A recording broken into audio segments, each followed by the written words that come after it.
so we have our peanut butter mug cake with chocolate chips. Perfect way to end the night. Welcome. This channel's for Christian women over 40 whose health finally made them ready for whole food plant-based eating. Now let's make a healthy cake. I'm going to show you how to make a peanut butter mug cake. I'm just using organic PBFit powdered peanut butter, and it's a 1/4 cup, so, or 4 tablespoons.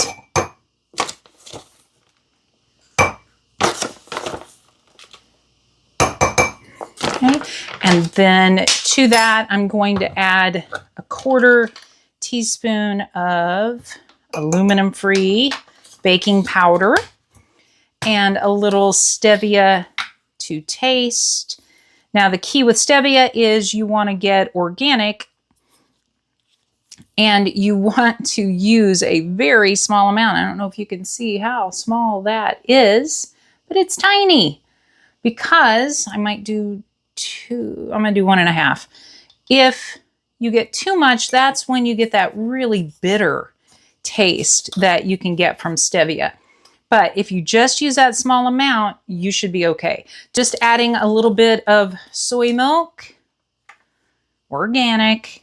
Anytime you get soy, you really want to try to get organic if your budget allows, just because it is so modified and sprayed with all kinds of pesticides.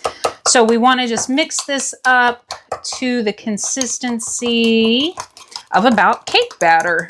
All right, so you just want to get all the lumps out. Let's see if I can get that right. There we go. Get the lumps out, just cake batter kind of consistency. And the nice thing about being vegan is I can eat this.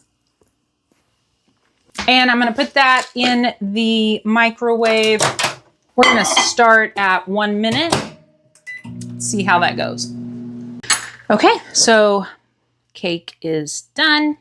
I'm just going to top it with some of my sugar-free dark chocolate chips from Trader Joe's. They are delicious. Just to give it that little chocolate peanut butter deliciousness. Okay, so we have our peanut butter mug cake with chocolate chips, and I'm just gonna tuck into that. Yum. If you want more recipes like this, more ideas like this, like and subscribe to the channel. And remember, you can get your free Genesis 129 starter kit and